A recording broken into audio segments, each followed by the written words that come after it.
नमस्कार। समसामयिक विषयों पर आपके पसंदीदा कार्यक्रम विशेष में आपका स्वागत है। मैं हूं दीपक डोभाल। अच्छा स्वास्थ्य, शारीरिक मानसिक संतुलन और जीवन का संपूर्ण आनंद, दुनिया का हर इंसान इन तीनों सुखों को पाना चाहता है और इसे पाने का एकमात्र जरिया है योग। योग की दरअसल यही परिभाषा है।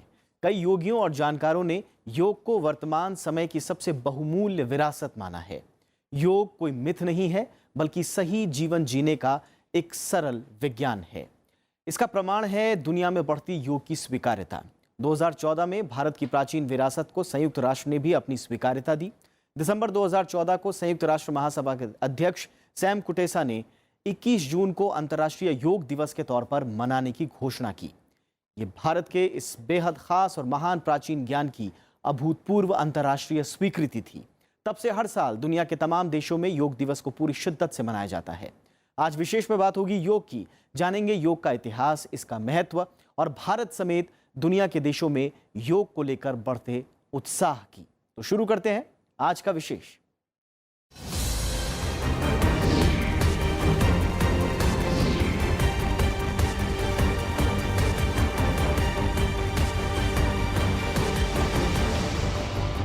हाल ही के वर्षों में योग को लेकर दुनिया भर में दिलचस्पी बढ़ी है।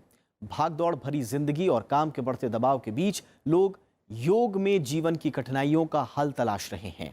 योग अब किसी सीमा से बंधा नहीं है और दुनिया के तकरीबन सभी देशों में योग किसी न किसी रूप में प्रचलित हो रहा है।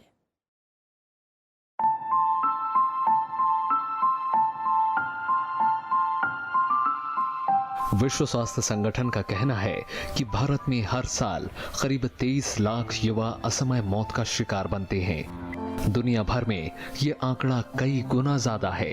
इसकी वजह है हमारी जीवन शैली और खान-पान के तरीकों में बदलाव।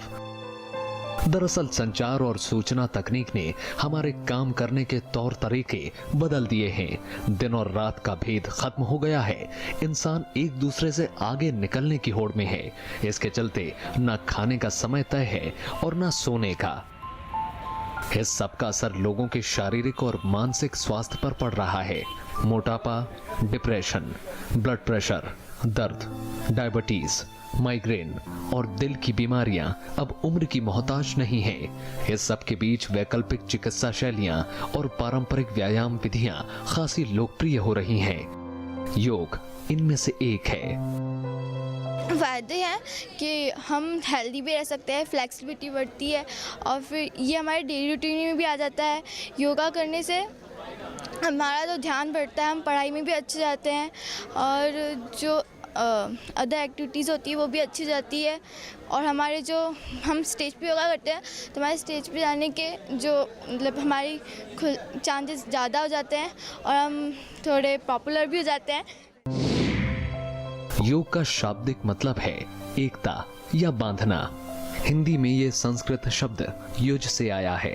योग का उद्देश्य शरीर, मन और आत्मा को एक साथ लाना है। भारतीय परंपरा में मानसिक, शारीरिक, सामाजिक और आध्यात्मिक मजबूती पर जोर दिया गया। सिंधु घाटी सभ्यता से जुड़ी कई मूर्तियां उस दौर में योग की अहमियत दर्शाती हैं। हिंदू दर्शन के अलावा बौद्ध और सूफी ग्रंथों में ध्यान की विधियों का जिक्र है। चरक संहिता में लिखा है कि शारीरिक गतिविधियां स्वास्थ्य के लिए जरूरी हैं। आयुर्वेद में स्वास्थ्य की अवस्था को प्रकृति और रोग की अवस्था को विकृति कहा गया। शास्त्रों में योग और इसके फायदे कई जगह गिनाए गए हैं। महर्षि पतंजलि ने लिखा है कि चित्त की वृत्तियों यानी शरीर में होने वाली गड़बड़ियों को सुधारने का नाम योग है। विष्णु पुराण के मुताबिक योग जीवात्मा और परमात्मा का पूर्ण मिलन है। आचार्य हरिभद्र लिखते हैं कि मोक्ष से जोड़ने वाले सभी व्यवहार योग हैं। बौद्ध धर्म में मान्यता है कि ये कुशल मन की एकाग्रता है। जैन ग्रंथ तत्वार्थ सूत्र के मुताबिक मन, वाणी और शरीर सभी गतिविधियां मिला दी जाएं तो योग है। योग आपके नॉलेज को बढ़ाता है। दुनिया में कौन आगे बढ़ता है? जिसके पास है ज्ञान वही है दुनिया में महान। सबसे पहले आपके दिमाग में कोई आइडिया क्लिक करना चाहिए। उस आइडिया को आप एग्जीक्यूट कर दें तो दुनिया में आप सबसे आगे हो जाते हैं। तो किसी भी फील्ड में, हेल्थ में, एजुकेशन में, रिसर्च में, इंडस्ट्री में, पॉलिटिक्स में। योग आपको एक यूनिक आइडिया देता है और उसको एग्जीक्यूट करने के लिए आपको कॉन्फिडेंस, आपको पावर भी देता है। हाल के वर्षों में दुनिया भर में योग की लोकप्रियता बढ़ी है। 11 दिसंबर 2014 को संयुक्त राष्ट्र महासभा ने योग के महत्व को स्वीकार किया और हर साल 21 जून को योग दिवस मनाने का फैसला किया। तब से हर साल दुनिया भर में अंतर्राष्ट्रीय योग दिवस का आयोजन किया जाता है। दुनिया भर में इससे जुड़े कार्यक्रम आयोजित किए जाते हैं और योग के महत्व को समझाया जाता है। समय के साथ योग की स्वीकार्यता और लोकप्रियता बढ़ रही है। लोग इसे अपनी जीवन शैली का हिस्सा बना रहे हैं। दुनिया के तमाम देशों में योग केंद्र खुल रहे हैं, जहां बड़ी तादाद में लोग योग सीखने आ रहे हैं। अन्नू दीवान के साथ जैगम मुर्तजा, राज्यसभा टीवी। हम सब जानते हैं कि प्राचीन काल में भारत का अस्तित्व एक निश्चित भूभाग या एक देश के तौर पर नहीं था। यहाँ के लोग एक धर्म, एक भाषा या एक ईश्वर को मानने वाले भी नहीं थे। ये विविधता आज भी है, लेकिन उस वक्त राजनीतिक तौर पर भी किसी एक सत्ता का प्रभाव नहीं था। लेकिन इसके बावजूद एक बड़े भूभाग में रहने वाले लोगों की आध्यात्मिक प्रवृत्ति एक सी थी। हर कोई शांति और मुक्ति के प्रयास में रहता था और धीरे धीरे योग ने उन्हें ये रास्ता भी दिखाया। इससे पहले कि हम योग के इतिहास की ओर चलें, योग का सबसे महत्वपूर्ण आयाम समझना जरूरी है और वो है इसका तरीका। प्राचीन भारतीय दर्शन में सांख्य और योग को भी बतौर दर्शन उल्लेखित किया गया है। योग दर्शन के जरिए ही योग की अविरल धारा पूरे विश्व में प्रवाहित हुई। योग दरअसल वैदिक दर्शन शास्त्र की 6 चिकित्सा पद्धतियों में से एक है। योग के प्रवर्तक पतंजलि ने योग सूत्र में विस्तार से अष्टांग योग के बारे में जानकारी दी है। पतंजलि ने ही सबसे पहले योग की परिभाषा भी दी। उन्होंने चित्त वृत्तियों के निरोध को योग बताया और इसे हासिल करने के लिए अष्टांग योग का सिद्धांत दिया। ये दरअसल मानव जाति के सर्वांगीण विकास के लिए योग करने के 8 तरीके हैं। देखिए, योग तो कई प्रकार के योग हैं। भक्ति योग, राज योग, मंत्र योग, लय योग, कर्म योग, अष्टांग योग। जिसका मैं अभ्यासी हूँ वो मैं बता देता हूँ आपको। मैं अष्टांग योग का अभ्यासी हूँ। उसमें यम, नियम, आसन, प्राणायाम, प्रत्याहार, धारणा, ध्यान, समाधि 8 लिम्स होते हैं। योग ऋषि पतंजलि जी की देन है हमारे देश के लिए। और ये एक ऐसा सिस्टम है जो आप सिस्टमैटिकली धीरे धीरे स्टेप बाय स्टेप अपनी यात्रा को पूरा करते हैं। अंतोगत्वा जब हम आखिरी पहुंचते हैं समाधि, तो ये एक ऐसा स्टेप है। लेकिन मैं समझता हूँ कि सामान्य जनमानस के लिए अगर वो योग के आसन, प्राणायाम और ध्यान का अगर 3 विधाओं का भी अभ्यास करता है और अपने जीवन में संयम लाता है, तो काफी हद तक वो उतना ही लाभान्वित होगा जितना कोई योगी। इसमें सबसे पहले आता है यम। यम के 5 नियम सामाजिक नैतिकताओं पर आधारित हैं। इसमें अहिंसा यानी मन, कर्म, वचन से किसी को नुकसान न पहुंचाना, सत्य यानी विचारों में सत्यता, अस्तेय यानी चोरी की प्रवृत्ति ना होना, ब्रह्मचर्य जिसके 2 अर्थ हैं। पहला, चेतना को ब्रह्म ज्ञान में स्थिर करना और दूसरा, इंद्रिय जनित सुखों में संयम बरतना, और अपरिग्रह यानी अपनी जरूरत से ज्यादा संचय नहीं करना। दूसरा तरीका है नियम। इसके तहत 5 व्यक्तिगत नैतिकताएं निर्धारित की गई हैं। इसमें शौच जो शरीर, मन, बाहरी और आंतरिक प्रकार की शुद्धि है, संतोष, तप, स्वाध्याय और ईश्वर प्रणिधान यानी ईश्वर के प्रति पूर्ण श्रद्धा और समर्पण शामिल है। अष्टांग योग का तीसरा तरीका है आसन, जो योग का सबसे प्रमुख घटक बताया गया है। चौथा है प्राणायाम, जो कि नाड़ी शोधन के लिए सांसों पर नियंत्रण से जुड़ा है। पांचवा है प्रत्याहार, जिसमें इंद्रियों को सामाजिक विषयों से हटाकर खुद में लीन होना होता है। छठा है धारणा, जिसमें चित्त को एक स्थान पर केंद्रित किया जाता है। सातवां है ध्यान, जिसमें ध्येय वस्तु का ध्यान करते हुए चित्त को एकाग्र किया जाता है। और 8वां और आखिरी प्रकार है समाधि, जिसमें आत्मा से पूर्ण रूप से जुड़ जाना होता है। योग करने से इतने सारे बेनिफिट्स, एक तो फिजिकल बॉडी तो बिल्कुल फिट हो ही जाती है, परंतु जो इनर स्ट्रेंथ जो हमको मिलती है हमारे ऑर्गन्स में, और मेंटल और इमोशनल स्ट्रेंथ भी बहुत मिल जाती है योग में, क्योंकि हम बहुत सारे प्राणायाम भी एक योग का हिस्सा होता है। जब हम प्राणायाम करते हैं तो इससे हमारी जो ब्रेथ कंट्रोल में आती है। जब ब्रेथ कंट्रोल में आती है तो हमारे इमोशंस भी कंट्रोल में आते हैं, और जब हमारे इमोशंस कंट्रोल में आते हैं तो हमारी फिर लाइफ कंट्रोल में आती है। योग के जानकार मानते हैं कि पतंजलि के ये 8 साधन मौजूदा वक्त में बदलती जीवन शैली में इंसान को हर तरह से सुख, संतोष और शांति देने के लिए बेहद उपयोगी हैं। पतंजलि ने दरअसल योग को हमारे मन को जीवन की अवांछित दिशाओं में जाने से रोकने की क्रिया बताया है, जिसकी आज शायद सबसे ज्यादा जरूरत है। आकाश पोपली के साथ ब्यूरो रिपोर्ट, राज्यसभा टीवी। माना जाता है कि जब से मानव सभ्यता शुरू हुई, योग भी तब से ही चला आ रहा है। कहते हैं कि यह स्वस्थ जीवन जीने की कला और विज्ञान है। योग हमारे शरीर, मन, भावना और ऊर्जा के स्तर पर काम कर मन और दिमाग को स्वस्थ रखता है।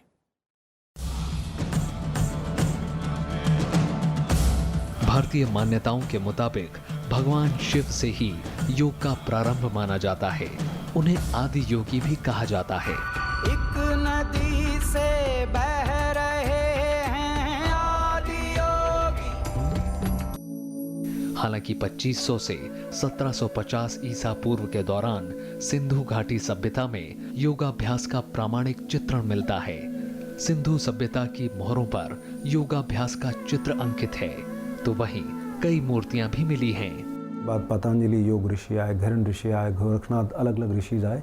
उन्होंने इस परंपरा को लोगों को पहुंचाया। बट प्रमाणों के आधार पर यह कहा जाता है कि लगभग 5000 साल पुरानी सिंधु घाटी सभ्यता में जो चीज़ें मिली, जो पाकिस्तान में है, कि 5000 साल पुरानी जो है ये परंपरा है। और मैं समझता हूँ कि इस पर विवाद नहीं होना चाहिए, क्योंकि परंपरा धरोहर जो होती है, हम एग्जैक्ट ये नहीं बता पाएंगे कि वो किस समय का था। जैसे इतिहासकारों ने हमें जो चीज़ें परोसी, उसी के आधार पे मैं बात आपसे कह रहा हूँ। वैदिक काल में योग और यज्ञ का काफी महत्वपूर्ण स्थान था। वेदों के मुताबिक ब्रह्मचर्य आश्रम में वेदों के साथ ही शस्त्र और योग की शिक्षा भी दी जाती थी। माना जाता है कि सूर्य नमस्कार की शुरुआत वैदिक काल में हुई। उपनिषदों में भी योग के पर्याप्त प्रमाण मिलते हैं। जैन और बौद्ध काल में यम और नियम में अंगों पर जोर दिया जाने लगा। सत्य, अहिंसा, ब्रह्मचर्य, अस्तेय, अपरिग्रह, तप और स्वाध्याय का प्रचलन ज्यादा रहा। हालांकि इस वक्त तक योग को सुव्यवस्थित रूप नहीं दिया जा सका था। योग का विद्या अभ्यास करने से, विशेष तौर पर योग निद्रा अभ्यास करने से, प्राणायाम ध्यान का अभ्यास करने से आपका क्वालिटी ऑफ स्लीप बढ़ जाते हैं। उससे हमारा अनेक रोगों का रोकथाम करने के लिए या उनको मैनेज करने के लिए बहुत आवश्यक होता है। Last but not the least, एक तो है ये सारे बाह्य जगत का है, लेकिन एक अंतरंग जगत पे है। इट्स ए इंटरनल वर्ल्ड कहते हैं हम लोग। So we are living in the external world, but we have our own internal world, that is called आध्यात्म।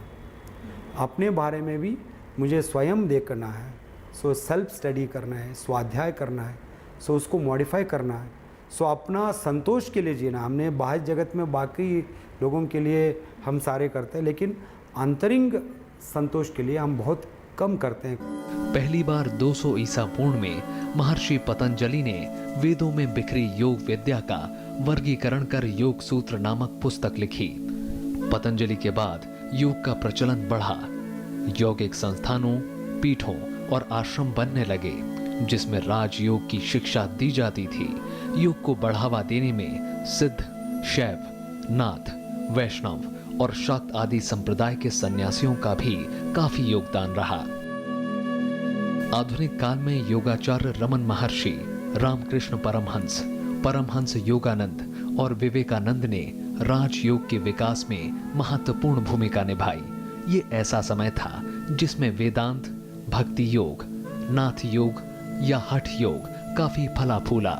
स्वामी विवेकानंद, टी कृष्णमाचार्य, स्वामी अरविंदो, महर्षि महेश योगी, BKS अयंगर, स्वामी सत्येंद्र सरस्वती जैसे महान हस्तियों ने भारत से बाहर भी योग को लोकप्रिय बनाया। योग का एक बहुत ही सुंदर इतिहास है। मीनिंग योग के हम अगर हाथा योगा प्रदीपिका पढ़ें, गृहस्थ संहिता पढ़ें, तो ये योग की बहुत बड़ी किताबें मानी जाती हैं, बहुत ही पुरानी किताबें हैं। इसको मीनिंग ये हम बोलते हैं कि हमारे ऋषि मुनियों ने इसको बनाया। योग की कई पद्धतियां हैं, जिसमें यम, नियम, आसन, प्राणायाम, प्रत्याहार, धारणा, ध्यान और समाधि प्रमुख है। यम और नियम को योग साधना के लिए पहली सीढ़ी के तौर पर जाना जाता है।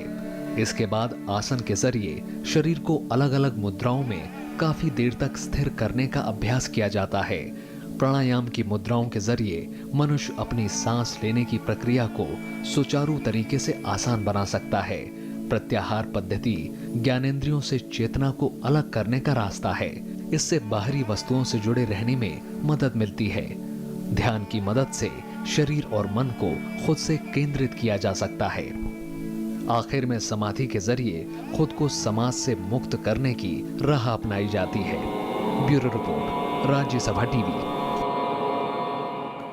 और अब बात दुनिया की सबसे उम्रदराज योग गुरु की।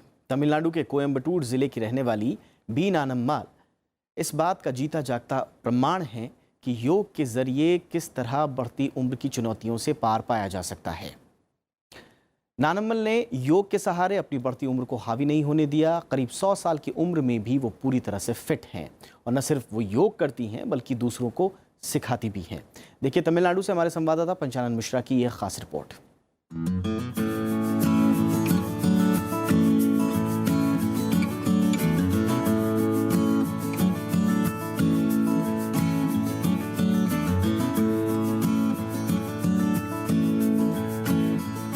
ये है 99 साल की वी नानम्माल।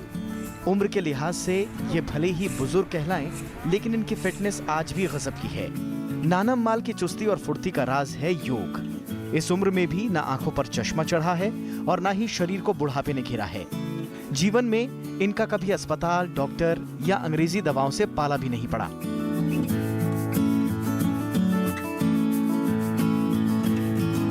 नानम्माल ने 3 साल की उम्र से ही योग करना शुरू किया था और यह सिलसिला आज भी बदस्तूर जारी है। जिस उम्र में लोगों के लिए चलना फिरना मुश्किल हो जाता है, उस उम्र में नानम्माल योग टीचर हैं। इन्हें योग करते देख हर कोई हैरान रह जाता है। नानम्माल योग के 50 से ज्यादा आसनों को बेहतरीन तरीके से कर लेती हैं, जिनमें कई आसन ऐसे हैं जिन्हें करना काफी मुश्किल होता है।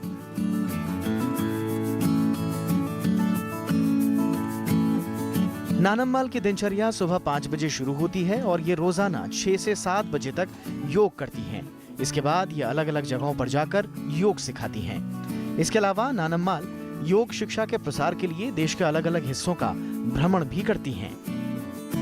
நான் சாமி எங்கள் தாத்தா பாட்டி எல்லாம் தோட்டத்திலிருந்து வருவாங்க, அண்டாவில் தண்ணி கலந்து கிட குளிப்பாங்க, குளிச்சுட்டு பாய் எடுத்து விரிப்பாங்க. நான் கூடவே 3 வருஷம் 2 வருஷம் குழந்தைகள் விடுசாமி கூடவே பழகுனேன். இன்னைக்கு புதுசாக பழகுன சாமி, எனக்கு அதே தான் காலமெல்லாம் செய்கிறேன், செஞ்சுட்டு இருக்கிறேன்.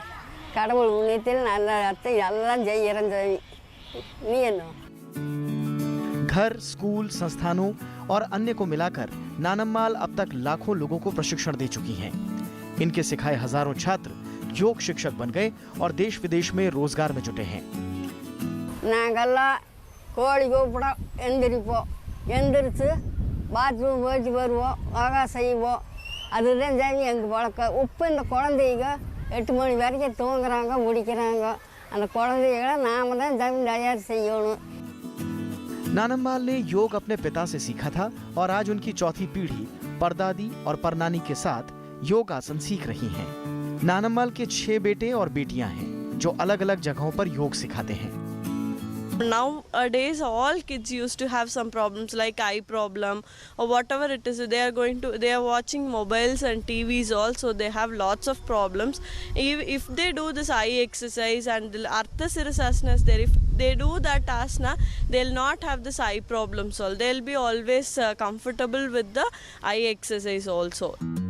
नानम्माल का कहना है कि प्रधानमंत्री नरेंद्र मोदी की पहल से 21 जून को अंतर्राष्ट्रीय योग दिवस मनाने की परंपरा शुरू हुई है और इससे योग सेक्टर में उछाल आया है।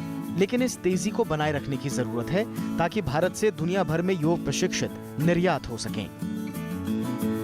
योग को योगदान देने के लिए उनके पास आज पुरस्कारों और ट्रॉफियों का खजाना है। नानम्माल को इसी साल योग शिक्षा को बढ़ावा देने के लिए पद्मश्री सम्मान से भी नवाजा गया।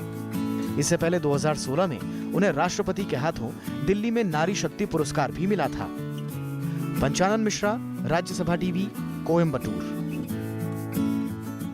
और भारत ही नहीं, दुनिया के तमाम देशों में योग की लोकप्रियता बढ़ रही है। हमारे सहयोगी विशाल दैया हाल ही में चीन में थे। वहां चिंगदाओ शहर में उन्होंने एक योग केंद्र का दौरा किया और स्थानीय लोगों में योग की लोकप्रिय होने की वजह जानने की कोशिश की।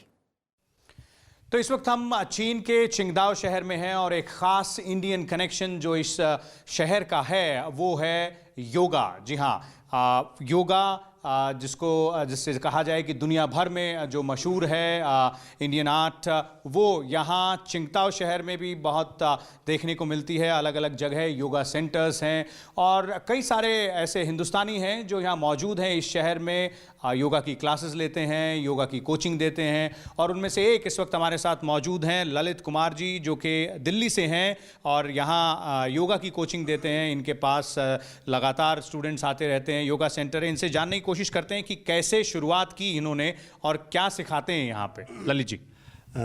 सभी को नमस्ते। मैं चाइना में करीबन 12 साल से हूँ और यहाँ पे जो इंडियन ट्रेडिशनल योगा है मैं वो सिखाता हूँ। कोई यहाँ पे किसी भी योगा में कोई मॉडिफाई नहीं है। और यहाँ पे मेरा जो एम, जो पर्पस है, लोग जो है inside, I mean from the heart, from the mind, they have to feel relax. Because now हर जगह है बहुत ज़्यादा प्रेशर है एंड टेंशन है। So China is a growing country very fast. So grow means लोगों के पास अगर बड़े आगे ग्रो करेंगे तो स्ट्रेस भी बढ़ेगा। कितना पॉपुलर है योगा यहाँ पे और किस तरह के आसन आप किस तरह के सिखाते हैं?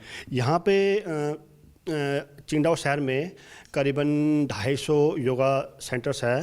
तो 250 योगा सेंटर का मतलब है कि एक हद से ज़्यादा लोग बाग यहाँ पे योगा पसंद करते हैं। वो अपना फिजिकली भी वेट लूज करना चाहते हैं।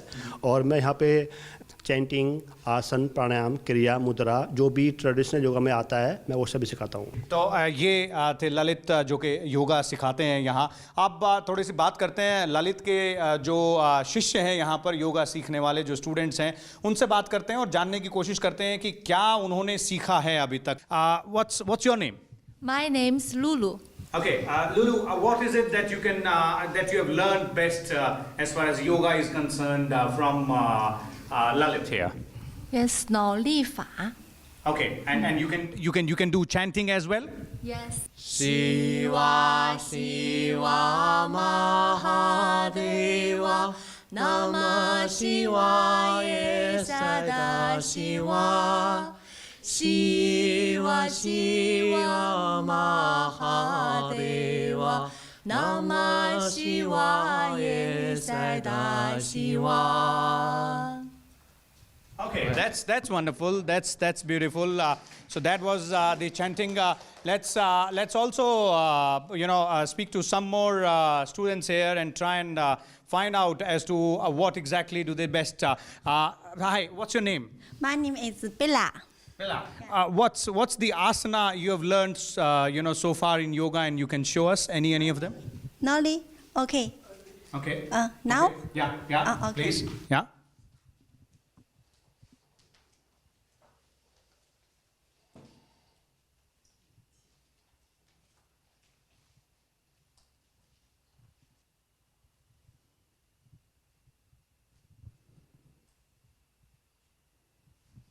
Okay, so that's wonderful. That's wonderful. Thank you so much. देखा आपने किस तरह से जो योगा की जो आर्ट है वो कितनी पॉपुलर है यहाँ चीन में। चीन के चिंगदाओ शहर में अलग अलग योगा सेंटर्स हैं। जितने युवा हैं वो सब किस तरह से और कितने तन्मयता से इसकी अलग अलग टेक्निक सीख रहे हैं और उससे जो फ़ायदा मिलता है उसको लेना चाहते हैं। कैमरा पर्सन सुधांशु के साथ विशाल दहिया, राज्यसभा टीवी के लिए, चिंगदाओ, चाइना। और चीन के बाद दुनिया के बाकी देशों का नज़ारा भी देख लेते हैं। जाते जाते आपको छोड़े जा रहे हैं दुनिया भर में योग करने के लिए उमड़े जनसैलाब के साथ, जो दर्शाता है कि योग की स्वीकार्यता दुनिया में कैसे बढ़ रही है। लेकिन आपको ये भी याद दिला दें कि हमारा ये कार्यक्रम आप YouTube पर भी देख सकते हैं और वहाँ आप अपनी प्रतिक्रियाएं देना न भूलें, जिसका हमें हमेशा इंतज़ार रहता है। नमस्कार।